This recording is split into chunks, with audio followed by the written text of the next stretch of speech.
दोस्तों, आज हम त्सुकिमिची के एपिसोड 6 के बारे में बात करेंगे। इस एपिसोड की शुरुआत में दिखाया जाता है कि मोकोतो को नौकरी करते लगभग 2 हफ्ते बीत चुके हैं और कोजुनोहा ने अपनी दुकान की एक नई शाखा खोल ली है। कोजुनोहा अपने 2 कर्मचारियों को नौकरी से निकालने का बोलता है, लेकिन वो दोनों कहती हैं, कृपया हमें नौकरी से ना निकालो, और क्या तुम्हें नहीं पता तोमोए और मियू इस वजह से हमारे साथ क्या करेंगी। तो कोजुनोहा मान जाता है और उन्हें काम सिखाने लगता है। और कोजुनोहा कहता है कि वह चाहता है कि उसकी दुकान लेट नाइट तक खुली रहे। और कोजुनोहा उनसे कहता है कि तुम्हें शिफ्ट के अंदर काम करना होगा, लेकिन वह तुम्हें काम के दौरान ब्रेक भी देगा और भोजन के लिए पैसे भी, और तुम पर कोई हुक्म चलाने वाला मैनेजर भी नहीं होगा। और वह कहता है कि इस दुकान में काम करना बाकी नौकरियों से बहुत आसान है, जिससे वे दोनों कर्मचारी बहुत उत्साहित होती हैं। उसके बाद कोजुनोहा एकेडमी में बैठा होता है और वह कहता है कि उसका बिजनेस और क्लास बहुत अच्छी जा रही है, लेकिन वह एक चीज से काफी स्ट्रेस महसूस कर रहा है कि काफी लड़कियां उससे शादी करना चाह रही हैं। और वह जैसे ही फोटो की तरफ देख रहा होता है तो ईवा उसके पीछे से आती है और पूछती है कि ये किसकी तस्वीर है। तो कोजुनोहा कहता है कि तुम कह सकती हो कि इनके मुंह पर काफी एहसान है और ये दोनों रिश्ते में काफी क्लोज हैं। और वह कहता है कि उसकी नजर में स्टूडेंट्स का विवाह करना काफी अजीब है, क्योंकि ये लड़कियां या तो राजा के खानदान से हैं या किसी व्यापारी की बेटियां हैं। तो ये शादी प्यार की वजह से नहीं बल्कि राजनीतिक कारणों से हो रही है। लेकिन कोजुनोहा को इस पर यकीन नहीं हो रहा था। तो ईवा कहती है कि तुम बहुत भोले हो। दूसरी तरफ तोमोए पूछती है कि सी ऑफ ट्री की जांच कैसे जा रही है। तो उसका साथी बताता है कि कोई फोर्ट स्टेला की लड़ाई से पहले लायका से लड़ा है और वह शायद सोफिया बुल्गा है, जो एक ड्रैगन स्लेयर है। तोमोए देवी की शक्ति को दबाने वाली रिंग के बारे में पूछती है, लेकिन वो उसकी लोकेशन कोई नहीं जानता। लेकिन वो ये जरूर जानता है कि स्टार झील किसने बनाई है। वह उसका नाम बताने ही लगता है कि तोमोए कहती है, शायद तुम्हारा किसी ने पीछा किया है। तो दरवाजे की दूसरी तरफ से आवाज आती है कि वो मुसाफिर हैं। तो तीनों लोग दरवाजे के उस पार खड़े होते हैं। तोमोए अपना परिचय करवाती है और बताती है कि वह कोजुनोहा ट्रेडिंग कंपनी की रक्षा करती है और वह एक समुराई है। तो वो लोग कहते हैं कि अच्छा, तो इस वजह से तुम्हारे पास इतने कीमती वेपन हैं। तुम्हारा बोलने का अंदाज भी पिछले सदी का लगता है। वह तोमोए से उसकी उम्र पूछता है। तो तोमोए कहती है कि अपना नाम बताने पर पहले लड़की से उसकी उम्र पूछना अच्छी बात नहीं है। तो वह लड़की बताती है कि उसका नाम लिली है और ये लड़की का नाम मोरा है और ये इवाहाशी है, जो एक हीरो है, और मोरा एक प्रिंसेस है।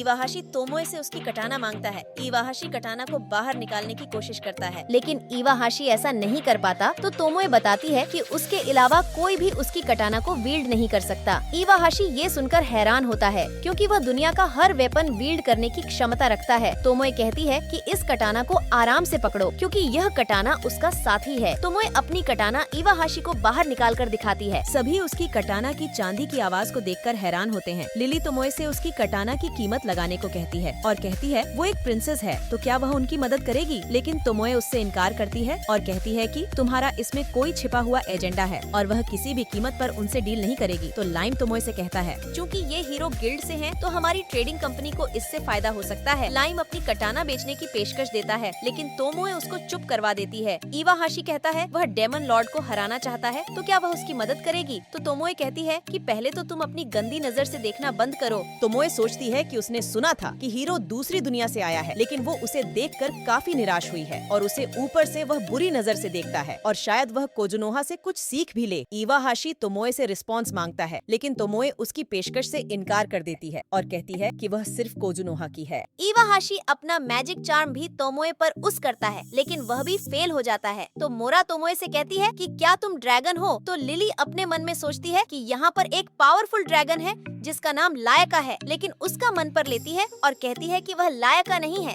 तो मोरा तोमोए से कहती है तुम्हें मेरे भाई को ज्वाइन करना होगा। मोरा अपनी मैजिक स्टिक से तोमोए को ब्रेन वॉश करने की कोशिश करती है, लेकिन तोमोए कहती है कि अच्छा, तो तुम एक ड्रैगन समनर हो, लेकिन तुम मुझे कंट्रोल नहीं कर सकती।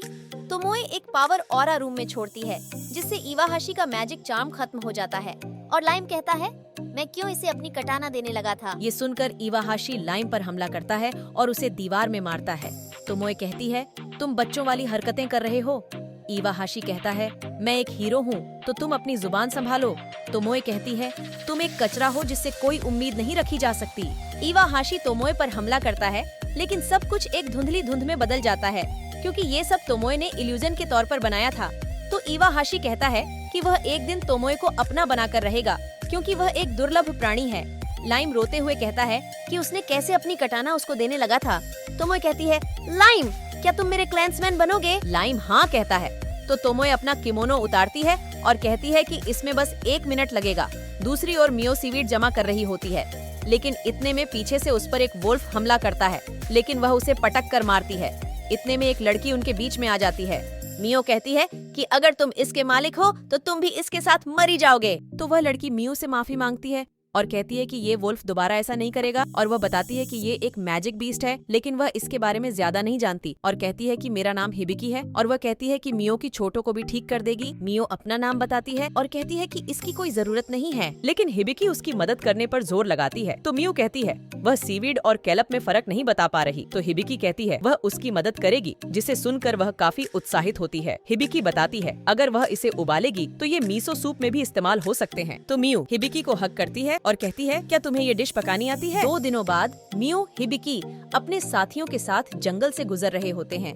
हिबिकी बताती है कि वह यहाँ पर वेपन की तलाश में आई है। इसके बाद वह मीसो सूप पकाने के बारे में बात करने लग जाते हैं। उनके साथियों में से एक लड़की दिल में सोचती है कि हिबिकी अपनी असली पहचान को छुपा रही है, इस वजह से कि शायद सफर करने से बेहतर महसूस करे। मियो हिबिकी से पूछती है कि क्या वह मजबूत है। हिबिकी कहती है कि वह डिसेंट फाइटर है। तो मियो कहती है कि क्या वह उस क्रीचर को हैंडल कर सकती है जो इस तरफ आ रहा है। ये कहने की देर ही थी कि एक मटिस जैसा मॉन्स्टर वहाँ आता है, तो बाकी सदस्य एक बैरियर बनाते हैं और उस पर हमला करते हैं, लेकिन वे अच्छे इक्विपमेंट पास न होने की वजह से डैमेज नहीं कर पा रहे थे। इतने में मॉन्स्टर उनमें से एक को चोट पहुंचा देता है, और ये देख हिबिकी को पसर याद आता है और वह मियो से मदद मांगती है। मियो कहती है कितनी शर्म की बात है, तुम्हें अपनी लिमिट का नहीं पता, और मियो 2 मूव्स में मॉन्स्टर को मार देती है। मियो पूछती है कि क्या वह ठीक है, तो वह कहते हैं कि इसकी चोट ज्यादा परेशान को नहीं। मियो कहती है वह इस मॉन्स्टर के मटेरियल्स को हार्वेस्ट करना चाहेगी। इतने में मॉन्स्टर पीछे से हमला करता है। मियो कहती है कि कोजुनोहा को मैं किमोनो में पसंद हूँ, तो तुमने उसे डैमेज कर दिया। तो वह एक बड़ा धमाका करती है और मॉन्स्टर राख हो जाता है। मियो उम्मीद करती है कि वह किमोनो को ठीक कर लेगी। मियो एक ऑरा छोड़ती है जिससे सभी बेहोश हो जाते हैं। वह वुल्फ हिबिकी की बॉडी से बाहर निकलकर मियो की तरफ गुस्से से देखता है। मियो कहती है तुमने मुझे इसलिए काटा था, लेकिन अब बदल चुकी हो क्योंकि उसने तुम्हारे मास्टर को अभी बचाया है। तो वह वुल्फ शांत हो जाता है। हिबिकी को बेड पर होश आता है। उसके पास एक पत्र होता है जिसमें लिखा होता है कि जब उसे होश आए तो कोजुनोहा ट्रेडिंग कंपनी से राब्ता करें। वह मियो से किमोनो के बारे में पूछती है और कहती है कि मास्टर इस किमोनो की वजह से उसकी तरफ नहीं देखेंगे। हिबिकी कहती है कि वह जानती है मियो उसे पिछले घटना की वजह से डांटना चाहती है। मियो कहती है मैं तुम्हें क्यों डांटूंगी, मैं तो बस कुकिंग करना चाहती हूँ, और अगर तुम मुझे यह डिश कुक करना सिखा दो तो हिसाब बराबर हो जाएगा। तो मियो के साथी कहते हैं वह यहाँ प्रशिक्षण के लिए आए हैं। हिबिकी भी कहती है कि वह भी ताकतवर होना चाहेगी। तो बूढ़ा आदमी कहता है वह इक्विपमेंट बना देगा जिससे सभी लोग वेस्टलैंड में मॉन्स्टर से लड़ सकते हैं, और इतने में हिबिकी रात को मियो को कुकिंग सिखा सकती है। मियो कहती है कि उसे नहीं लगता कि वह वक्त पर कुकिंग सीख सकती है, और अच्छे इक्विपमेंट होने पर भी वो मार सकते हैं। तो बूढ़ा आदमी कहता है कि आगे तो और उसके साथियों के साथ जाएं तो उन्हें कुछ नहीं होगा। तो बूढ़ा आदमी हिबिकी से पूछता क्या वो उन पर स्वीकार करती है, तो वह हाँ कहती है। हिबिकी और मियो कुकिंग कर रही होती हैं। मियो अंडे तोड़ने की कोशिश करती है, लेकिन वह कुछ ज्यादा ही जोर लगा देती है। हिबिकी डिजर्ट को टेस्ट करती है, लेकिन वो बहुत बुरा होता है। मियो कहती है कि ब्रॉथ बिना उबाले अच्छे लगते हैं। हिबिकी कहती है कि मियो आपकी टॉलरेंस टेस्टलेस खाने में बहुत जा।